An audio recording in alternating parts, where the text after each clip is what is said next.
Aujourd'hui, je peux dire, et très littéralement, que je suis coffrée, et presque que je suis prisonnière. On profite du décor, et d'une lecture que je recommence, que j'ai déjà fini, mais que je reprends en ce moment, La prisonnière de Proust. La prisonnière, c'est l'antépénultième, donc l'avant-avant-dernier, volume de La recherche du temps perdu dans ce vieux Pléiade, qui n'est donc pas le Tadier, mais le Clara Quefferé, qui a coûté un peu plus d'1 € celui-là, hein. Mais pas beaucoup plus, parce qu'en fait il a été acheté parce qu'il était pas cher. Je pense que je reparlerai de ça et de ce que c'est la Chine et les vides-greniers et la brocante et quel rapport on peut avoir au livre dans une autre vidéo. J'avais eu en Cagne, en prépa-lettres, quand j'y étais pour ma première année, parce qu'après j'ai cubé, j'ai redoublé ma Cagne. Un jour je parlerai peut-être aussi de ma formation, c'est un peu compliqué. La Albertine disparue, et on ne peut pas lire Albertine sans avoir lu La prisonnière, et j'avoue que j'avais vraiment aimé, mais je sais que j'avais vraiment rien compris. Et je l'ai relu après, une fois, sans grand souvenir, et j'ai mentionné ça il y a plutôt quelques vidéos, que je le reprenais, et en ce moment je suis plutôt dans Jules Vallès, dont je reparlerai très très très prochainement, et dont j'ai déjà parlé la semaine dernière. Mais Proust, c'est un auteur qui va m'accompagner même quand je ne le lis pas. Et je ne l'ai pour le moment jamais fini. Et j'avais eu cette culpabilité de je veux relire La prisonnière, plus qu'Albertine disparue, mais en fait je veux d'abord relire La prisonnière. Et la culpabilité était que n'ayant pas fini la recherche, et l'ayant lu il y a longtemps, l'ayant oublié, enfin ce que j'avais lu, ben je m'en voulais de relire, plutôt que de lire. Tout simplement. Bon, mais en fait, comme quoi ces culpabilités restent, et moi, je ne parle clairement pas un spécialiste de Proust, j'ai même lu très peu d'études critiques, j'en ai lu un peu, notamment en Cagne et un peu depuis, mais c'est un auteur que je peux lire de temps en temps, et que je n'étudie pas. Et en même temps, avec des questions qui restent, j'avais lu l'Incipit de la recherche, en même temps je me suis couchée de bonne heure, avec cette hypothèse d'un Proust fantastique qui me semble toujours intéressante, mais je sais absolument pas ce qu'en font les autres. Vraiment pas. Là, je voudrais reprendre juste La prisonnière, le tout début, qui n'est donc pas un vrai début. D'abord parce que je n'ai pas fini de le relire, et puis parce que finalement, les débuts, ils nous font commencer quelque chose.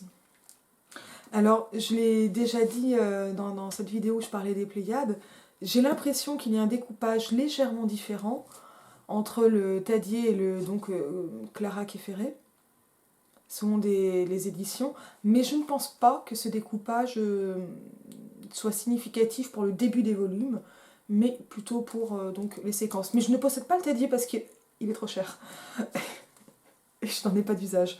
Donc, l'usage, pardon. Donc, je fais avec ce que j'ai. Peut-être que ça n'est pas réellement une incipit, mais on va quand même discuter. Et surtout, on va converser. À la lecture. La prisonnière. Alors, non, celui-là n'a pas dédicace parce qu'il est posthume. D'autres ont. Dès le matin, la tête encore tournée contre le mur, et avant d'avoir vu au-dessus des grands rideaux de la fenêtre de quelle nuance était la raie du jour, je savais déjà le temps qu'il faisait. Les premiers bruits de la rue me l'avaient appris, selon qu'ils me parvenaient amortis et déviés par l'humidité, ou vibrants comme des flèches dans l'air résonnant et vide d'un matin spacieux, glacial et pur.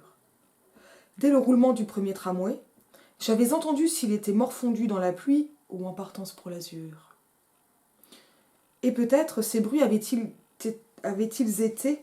Excusez-moi, je suis vraiment fatiguée ces temps-ci.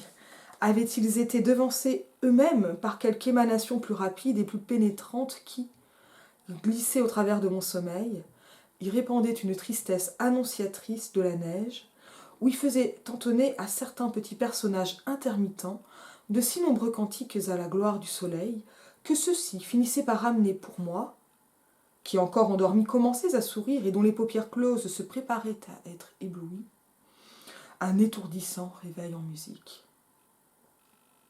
Ce fut du reste surtout de ma chambre que je perçus la vie extérieure pendant cette période. Je sais que Bloch raconta que, quand il venait me voir le soir, il entendait un bruit de conversation. Comme ma mère était à Combray, et qu'il ne trouvait jamais personne dans ma chambre, il conclut que je parlais tout seul.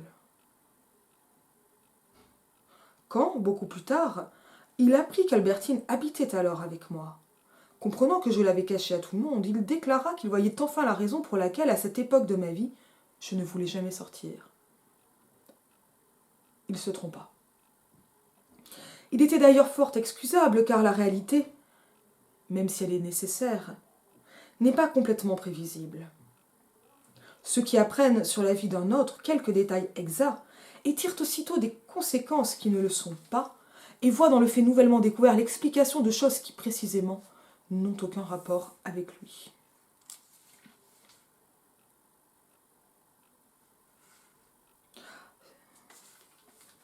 Quand je pense maintenant que mon ami était venu, à notre retour de Balbec, habiter à Paris sous le même toit que moi, qu'elle avait renoncé à l'idée d'aller faire une croisière, qu'elle avait sa chambre à 20 pas de la mienne, au bout du couloir, dans le cabinet à tapisserie de mon père, et que chaque soir, fort tard, avant de me quitter, elle glissait dans ma bouche sa langue comme un pain quotidien, comme un aliment nourrissant et ayant le caractère presque sacré de toute chair à qui les souffrances que nous avons endurées à cause d'elle ont fini par conférer une sorte de douceur morale.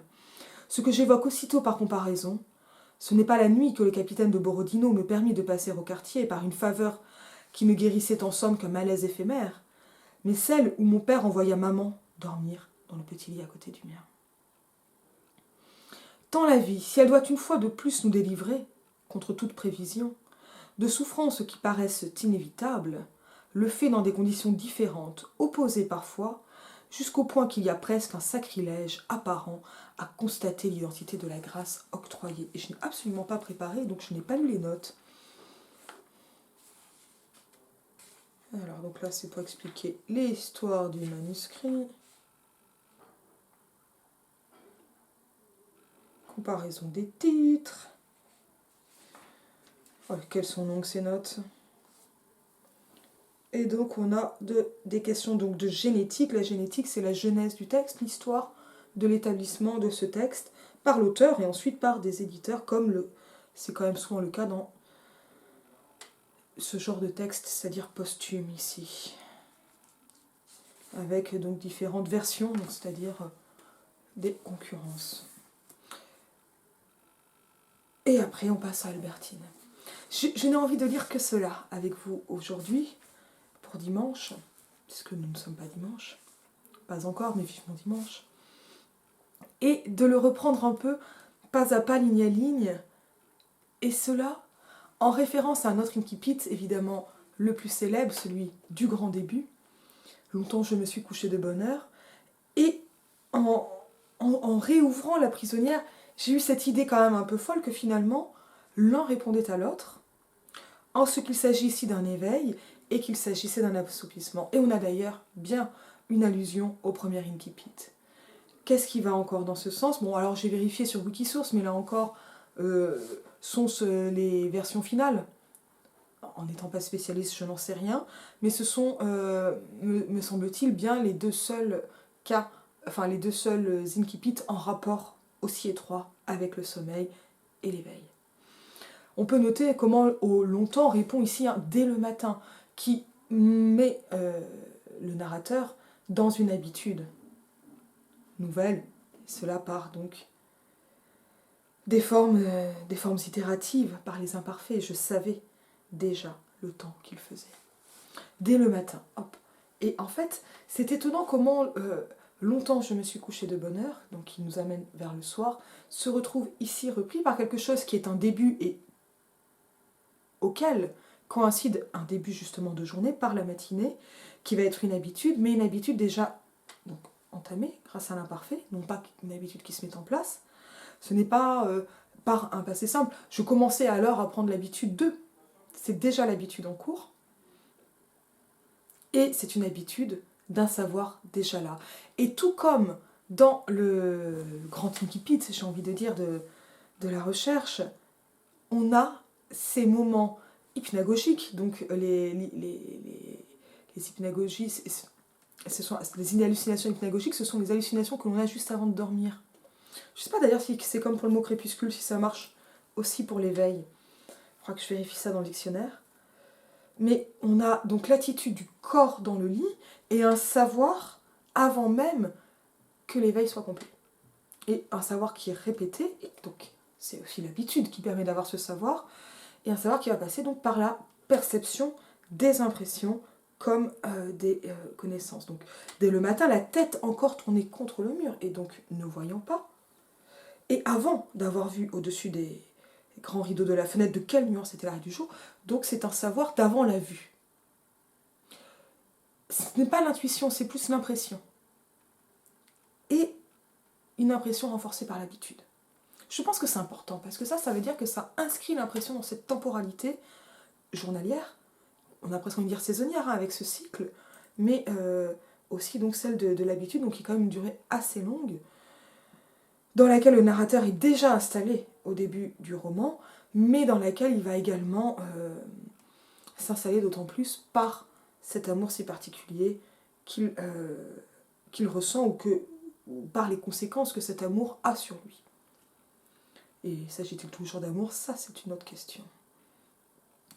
Alors, de quelle nuance était la raie du jour? Et ça, c'est intéressant, il ne s'agit pas de savoir quelle est la nuance de la lumière, mais celle de la raie du jour, et la raie, c'est le rayon. Et ce sont donc déjà, en fait, des marqueurs de temporalité, donc ici au niveau de la journée, de la météo, de choses de cet ordre-là, donc du temps et de la nature, hein, qui apparaissent mais médiés par le rideau.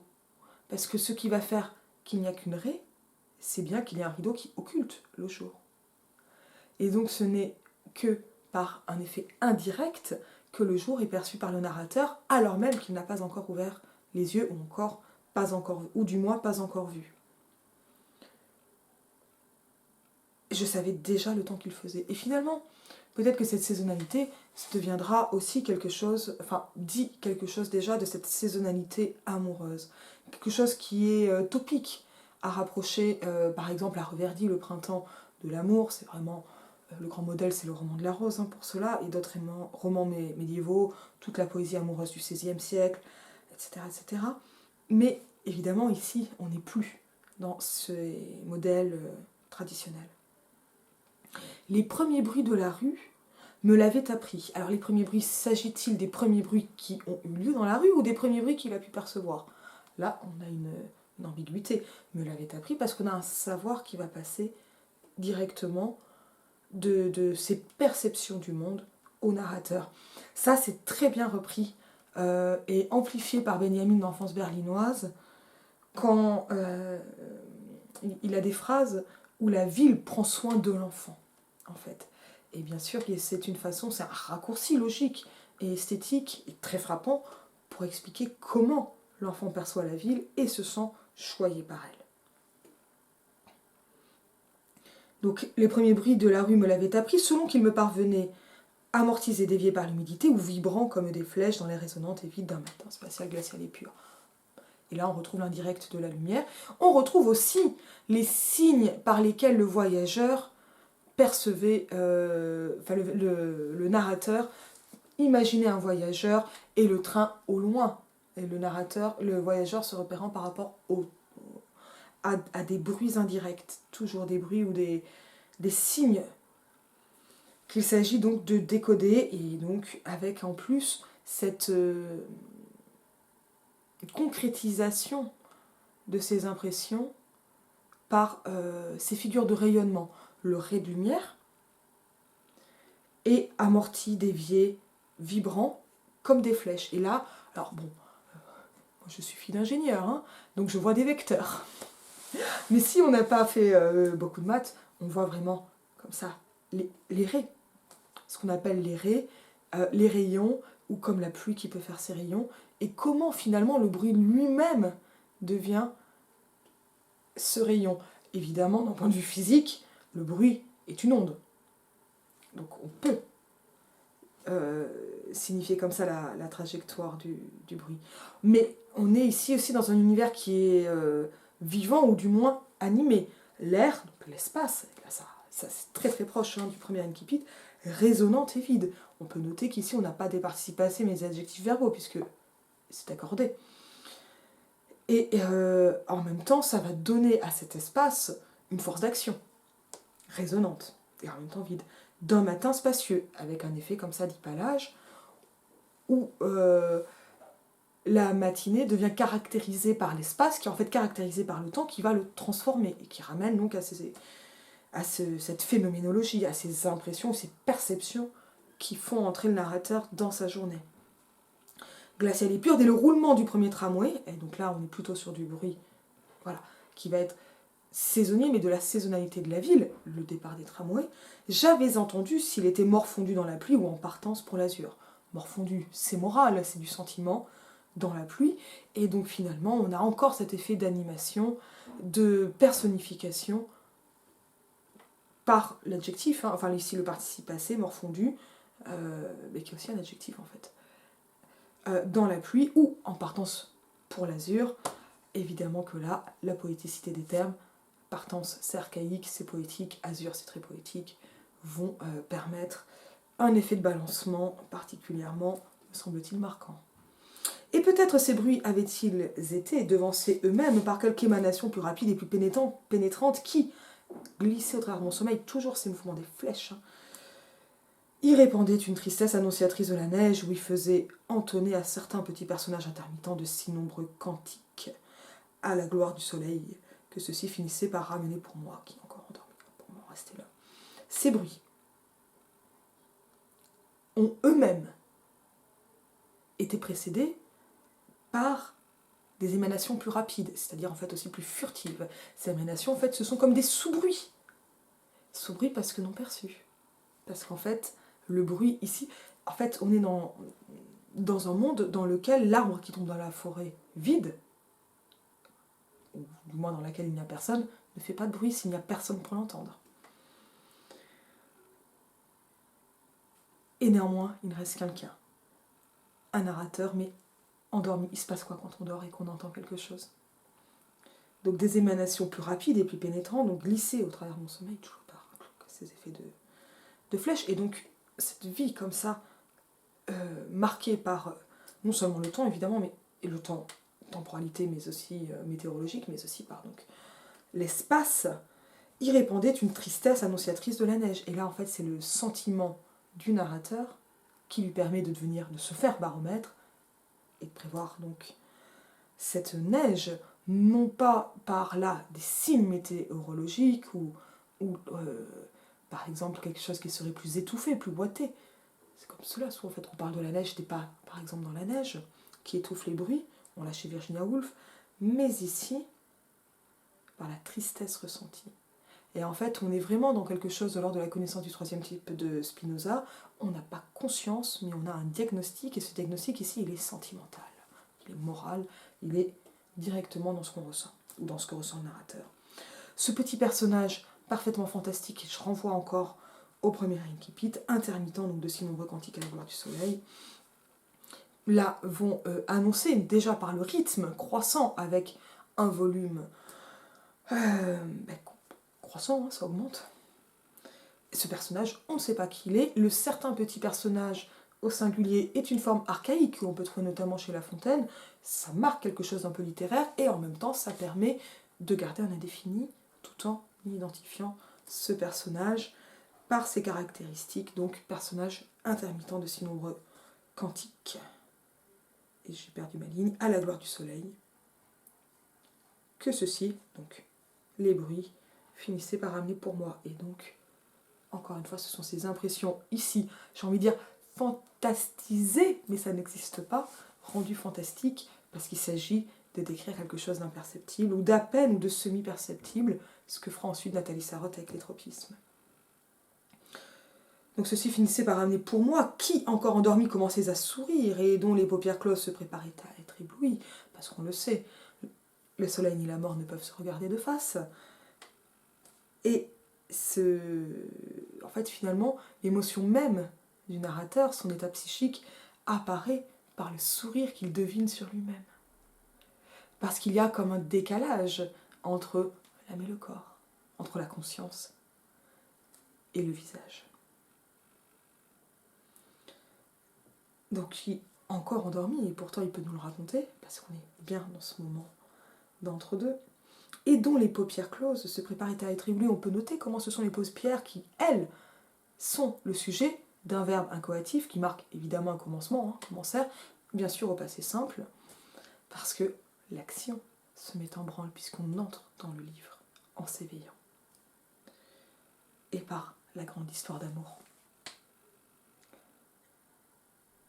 Et c'est ce commencement dans un amour qui justement se ferme, se fait par un amour qui se ferme. Un étourdissant réveil en musique, alors même que l'on parle d'un éblouissement. On a une forme synesthésique. Ce fut du reste surtout de ma chambre que je perçus la vie extérieure pendant cette période. Alors ça, hop, le ce fut ici, il va avoir donc ce présentatif au passé simple à une valeur résomptive qui permet donc de résumer l'ensemble de la situation. Et donc en fait, on est déjà un peu éveillé, mais surtout, on est plus exactement au moment de l'éveil, mais au moment de l'énonciation, où on fait un bilan. Surtout de ma chambre, donc depuis ma chambre 1, si on glose, que je perçus la vie extérieure pendant cette période, et donc là, on retrouve donc cette perception généralisée. Je sais que Bloch raconta... Alors là, c'est très intéressant ce passage, moins ici dans le détail des termes que dans ce que ça dit, parce que ce qu'on a en fait, c'est un enchâssement de discours rapportés à des périodes différentes et avec des croyances différentes. Donc je sais que Bloch raconta que, quand il venait me voir le soir, il entendait un bruit de conversation. Alors, il le raconta, mais on ne sait pas à qui. Et en fait, ce qu'on a là ici, c'est un discours narrativisé, c'est-à-dire un résumé de paroles. Et lui-même entend un bruit de conversation sans savoir de quoi il s'agit, puisqu'il n'entend que le bruit de la conversation et non la conversation elle-même, sinon il aurait compris que le narrateur n'était pas seul. Et donc en fait, une conversation non entendue est elle-même racontée, non pas pour ce qu'elle raconte, mais en tant que phénomène de quelque chose, à savoir d'une croyance qui s'avérera erronée, que le narrateur parle seul. Avec tout le mouvement de déduction, comme ma mère était encombrée et qu'il ne trouvait personne, il conclut que je parlais tout seul. Quand beaucoup plus tard, et donc ça c'est quelque chose qui s'est passé à peu près, supposons à cette période, ou un peu après, et beaucoup plus tard, il apprit qu'Albertine habitait alors avec moi. Et donc, on a une nouvelle interprétation de ce bruit de conversation. Parce qu'en fait, le narrateur n'est pas le seul à interpréter les signes, et ça on le sait déjà quand on en est à ce point de la recherche, mais on le retrouve encore une fois dès le début de La prisonnière. Et c'est une histoire d'interprétation des signes. Comprenant que je l'avais caché à tout le monde, il déclara qu'il voyait enfin la raison pour laquelle, à cette époque de ma vie, je ne voulais jamais sortir. Alors là, et là, on sait déjà qu'Albertine vit cachée des autres, ce qui donc aurait entraîné, selon une supposition erronée, la volonté sédentaire du narrateur, alors même qu'en fait il s'agit d'autre chose, et que ce dont il va s'agir, c'est du contrôle d'Albertine, même quand elle sort, même quand elle dort, et de l'interprétation de ces signes qui n'arrivera, tout petit spoiler, qu'une fois Albertine disparue, dans le tome suivant, qui est dans le même volume Pléiade. Et donc en fait, cette conclusion qui est tirée montre la fragilité des signes et nous ramène aux interprétations précédentes qui, elles, sont pourtant présentées comme quelque chose d'assez sûr. Il se trompa. Poum, phrase courte, rarissime, 3 mots. Pas si rare, mais pour enclencher autre chose. Il était d'ailleurs fort excusable, car, et j'ai encore perdu ma ligne, j'ai les yeux qui tremblotent en ce moment, je suis vraiment désolée. Il était d'ailleurs fort excusable, car la réalité, même si elle est nécessaire, on rappelle que ce qui est nécessaire est ce qui ne peut pas ne pas être, contrairement à ce qui est accidentel ou contingent, n'est pas complètement prévisible, parce que cette nécessité de la réalité n'est pas mathématique. Et donc elle ne peut être prévue, et donc les signes ne peuvent être interprétés unilatéralement. Ceux qui apprennent sur la vie d'un autre quelques détails exacts, encore avec cette espèce d'archaïsme, dans le singulier, moins marquant qu'avec certains qu'on avait plus haut, en tirent aussitôt des conséquences, et là en fait lui-même tire des conséquences, mais morales et non pas singulières dans le détail, qui ne le sont pas, donc en tirent aussitôt des conséquences qui ne le sont pas, donc pas sous-entendu exact, et voit dans le fait nouvellement découvert l'explication de choses qui précisément n'ont aucun rapport avec lui. Et là, en fait, bon, si on le fait de façon un peu à la truelle, hein, on dira corrélation n'est pas causalité. Évidemment, quand on dit cela, on ne parle pas Proust. Hein. Et voit dans le fait nouvellement découvert l'explication de choses qui précisément n'ont aucun rapport avec lui. Ce qui est important, je crois, ici, c'est le précisément. Qui précisément n'ont aucun rapport avec lui et qui vient ici renforcer l'absence d'exactitude, là où l'on croit justement trouver une exactitude à tort. Et là, qu'a-t-on finalement? C'est cette volonté explicative, démonstrative, de rattachement, de tirer des liens logiques qui se trouvent justement, plutôt précisément, très exactement déniés. Et ce précisément, finalement, montre une autre nécessité qui est celle de vouloir tirer une interprétation des signes et de se tromper. Et ce sera bien le drame de la prisonnière. Quand je pense que maintenant mon ami était venu, à notre retour de Balbec, habiter à Paris sous le même toit que moi, et il ne dit pas sous mon toit. Ce qui va compter ici, c'est la promiscuité et finalement le fait qu'ils sont côte à côte. Qu'elle avait renoncé à l'idée d'aller faire une croisière. Et là, moi, j'ai envie de dire, en tant que féministe, super mauvais signe. Qu'elle avait sa chambre à 20 pas de la mienne, au bout du couloir, dans le cabinet à tapisserie de mon père, avec cette marque de la paternité disparue, mais qui place Albertine sous le sceau d'une autorité qui ne sera plus celle du père, mais celle du narrateur, enfin qui ne peut pas être celle du père, alors même que la mère préfère différer un mariage et que lui-même ne l'aime pas vraiment. Et ça, c'est quand même vraiment intéressant. C'est un peu comme si cette autorité était déléguée par la situation donc de la chambre d'Albertine, et que chaque soir, fort tard, avant de me quitter, et là on revient à l'incipit de la grande recherche, et au soir, avant le coucher, elle glissait dans ma bouche sa langue. C'est étonnant ça, parce que ce n'est pas un ordre naturel. Alors, bien sûr, c'est posthume, on ne sait pas comment il l'aurait corrigé, mais on va noter l'effet que ça fait maintenant. Elle glissait dans sa bouche ma langue. Normalement, on dirait elle glissait sa langue dans ma bouche. Parce que si elle glisse ma langue dans sa bouche, ça devient vraiment bizarre. Et en fait, ce qu'on a, c'est une inversion entre le locatif plutôt et les COD. Normalement, le COD, c'est celui qui va être le plus près du groupe verbal. Et ça va amener un effet d'étrangeté qui est renforcé par là le fait que ce n'est pas sa langue qui vient, ce qui finalement ici paraît très naturel ou quelque chose d'un désir, d'un érotisme, mais qui va être amené à un rituel. Et un rituel qui rappelle celui de la mère couchant son fils, le narrateur. Le pas encore narrateur.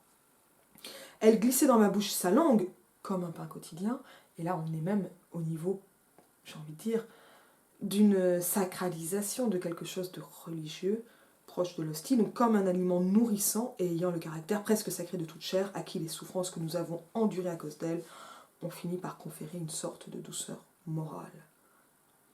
Je ne sais pas s'il y a de meilleures façons de parler de Jésus comme de sa mère.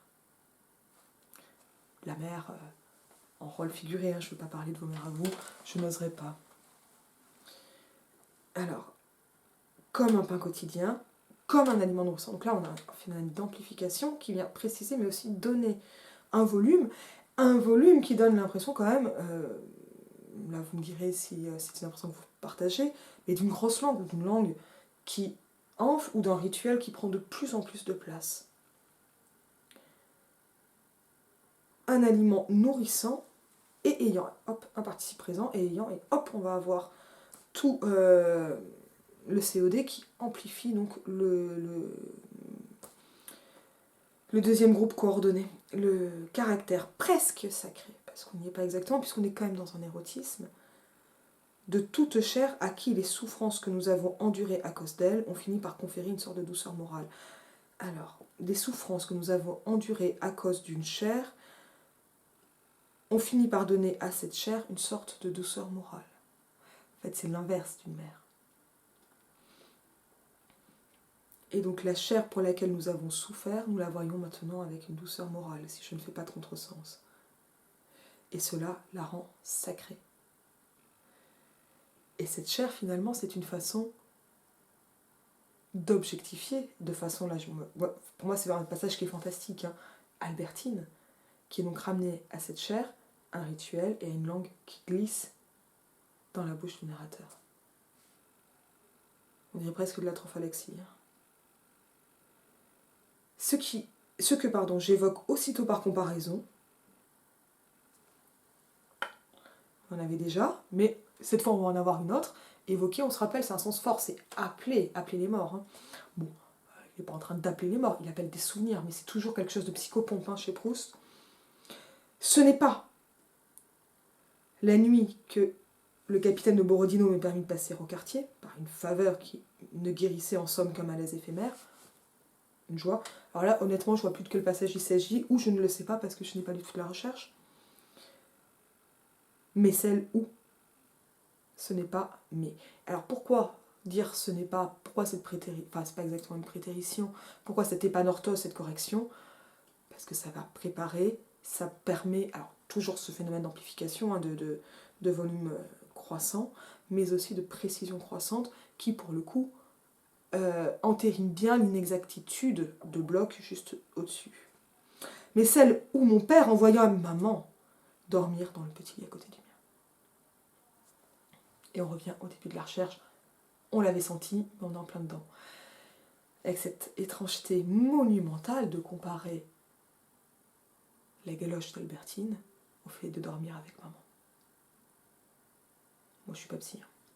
Je vous laisse tirer les conclusions. Mais ce qui va ici compter, en fait, c'est la saisonnalité, c'est la cyclicité de ce rituel quotidien, chaque soir, avant de me quitter. Bien sûr, la peur, c'est le départ. On va noter comment mon père s'oppose à maman. Ça va ramener donc du côté de l'autorité du cabinet à tapisserie. Et maman est donc dans un petit lit à côté du mien, comme la chambre d'Albertine n'est qu'à 20 pas au bout du couloir de la chambre du narrateur. Et on aura après cette habitude du bruit dans les salles de bain continue. Dans la vie, et hop, une forme de généralité, si elle doit une fois de plus nous délivrer, contre toute prévision de souffrances qui paraissent inévitables, le fait dans des conditions différentes. Opposées parfois jusqu'au point qu'il y a presque un sacrilège apparent à constater l'identité de la grâce octroyée. Et cette généralité permet, alors même que le rapprochement a été d'abord préparé, puis explicité par le narrateur, et qu'il s'agit ici d'une opposition, ou alors de mettre en avant, pour seul point commun, l'identité de la grâce octroyée, cette libération, ce soulagement, je ne sais pas si on dit ce rassurement de l'enfant et de l'adulte qui est devenu. Opposé parfois jusqu'au point qu'il y a presque un sacrilège, nous ramène à cette religiosité. Le rituel est rassurant parce qu'il est sacré, et il est sacré parce qu'il est cyclique et qu'il revient. Et on a ensuite en souligne un nouveau paragraphe pour parler de cette salle de bain. Que va-t-il se passer ensuite? C'est à peu près connu, on peut juste le résumer, mais en fait, le besoin de ce rituel est un besoin d'enfermement, et Albertine devient la prisonnière métaphorique, mais aussi linguistique prisonnière, j'ai envie de dire, des métaphores du narrateur, et des angoisses du narrateur, et qui va donc la faire surveiller, même pendant ses départs, sans jamais parvenir de son vivant à elle, à la surprendre. Parce qu'il va s'agir d'interpréter des signes, de récupérer des signes, et de se torturer pour ces signes. À ce niveau-là, la question est bien de savoir, on peut opérer un renversement en se disant que finalement, le vrai prisonnier de cet amour, c'est peut-être le narrateur plus qu'Albertine la prisonnière. Ce renversement, je n'ai pas envie de le faire, parce qu'il me paraît quand même extrêmement dangereux. Bien sûr que le narrateur est prisonnier de sa jalousie possessive, Mais cette jalousie possessive a des effets très matériels sur Albertine qui nous croit fuir, qu'en justement évitant la confrontation, les paroles et le baiser avant son départ, et en laissant une lettre. Et cela, en fait, signifie donc la rupture du rituel qui l'enferme également, et un rituel qui est tout tourné vers lui et qui s'annonce déjà comme un renoncement pour elle. Elle est coffrée.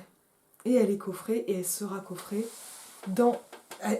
En fait, elle est déjà perdue, littérairement, ou déjà enfermée dans cette répétition, dans ce rapprochement entre l'assoupissement de l'enfant et l'éveil rapproché ensuite de l'assouplissement de l'adulte qui ne vit plus avec sa maman, ou plus à ce moment-là avec sa mère, et qui en plus a perdu la sienne. Et en fait, c'est comme si Albertine n'était que le support d'une quête vers une perte, ou pour combler une perte qui est impossible à combler, et de toute façon elle ne pourra pas la combler, et laisse ce trou béant alors même que l'appartement clos, fermé, son statut de prisonnière, même quand elle sort, puisqu'elle est sous surveillance, vont aller du côté d'une plénitude fantasmée et qui ne peut pas s'accomplir.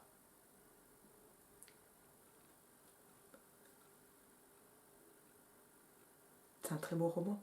Il est vraiment très dur. Je vous dis à bientôt.